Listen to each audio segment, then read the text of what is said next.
शिवसेनेच्या चिन्हावर आज निकाल होता, पण तो निकाल पुढे ढकलण्यात आलेला आहे। आपल्यासोबत शिवसेनेचेच आमदार आपल्यासोबत आहेत। दादा, मला सांगाल की आज निकाल होता, निकाल पुढे ढकलण्यात आला, नेमकं काय सांगाल? काय न्यायदेवतावर विश्वास आहे असा प्रत्येक व्यक्ती जेव्हा त्याच्यावर अन्याय होते, प्रत्येक व्यक्तीला वाटते की मला न्यायालयात न्याय मिळेल। काळ बदलला, वेळ बदलले, लोक बदलले, विचारसरणी बदलले। न्याय देवता आपण असं म्हणतो, पण त्या न्यायालयाच्या त्या देवताच्या खुर्चीवर जो योग्य न्याय देते त्याला देवता म्हणतात। पण त्या खुर्चीवर बसलेला कोणीतरी व्यक्ती असते आणि त्या व्यक्तीची विचारसरणी कशी आहे?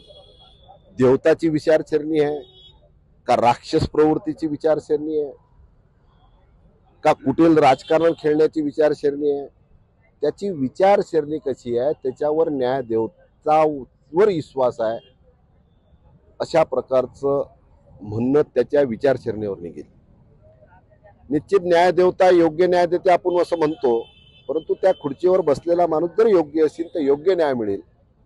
मला तरी व्यक्तिशा वाटते, व्यक्तिशा माझं मत म्हणजे पक्षाचं मत नाही, जनतेचं मत नाही, माझं व्यक्तिशा असं मत आहे की त्या खुर्चीवर बसलेला माणूस हा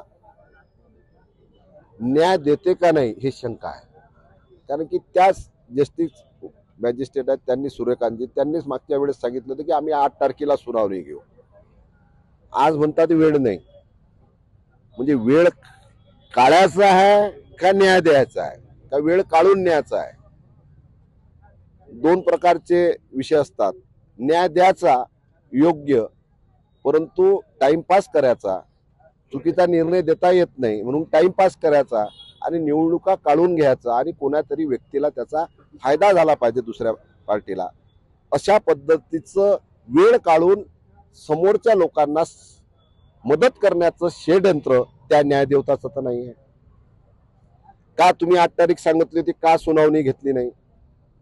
तुम्हाला सुनावणीच्या व्यतिरिक्त दुसरे कोणते धंदे आहेत? चाले ना रातभर सुनावणी, दुसरा काय धंदा आहे, दुसरं कोणतं काम आहे?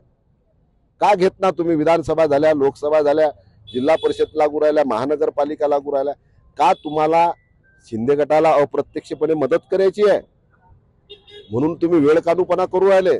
माझं व्यक्तिशा असं स्पष्ट मत आहे की हा वेळ काढूपणा करणं म्हणजे जस्टिस सूर्यकांतजी एकंदरीत शिंदे गटाला अप्रत्यक्षरित्या मदत करणे होय।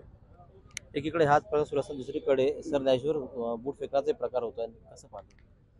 सरन्यायाधीशावर जो बूट प्रकारचा प्रकार झाला तो अत्यंत निंदनीय आहे, त्याचा आम्ही निषेध करतो। खास करून सरन्यायाधीश आपल्या विदर्भाचे आहेत, आपल्या अमरावतीचे आहेत आणि स्पष्ट बोलणारे आहेत। एक सनातन धर्माचा आधार घेऊन एक वकील सुप्रीम कोर्टामध्ये सरन्यायाधीशाच्या इकडे बूट फेकतो आणि त्याच्यावर कोणत्या प्रकारची कारवाई होत नाही।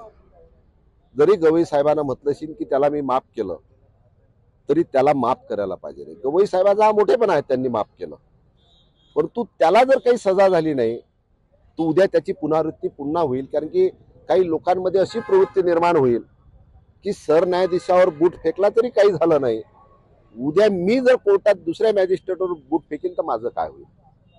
म्हणून हे भविष्यातली पुनरावृत्ती जर टाळायची असेल तर त्याच्यावर देशद्रोहाचा गुन्हा दाखल करायला पाहिजे, नाही तर भविष्यात अशा पुनरावृत्ती पुन्हा झाल्याशिवाय राहणार नाही। गणेश सोनवणे, टीव्ही मराठी, अकोला।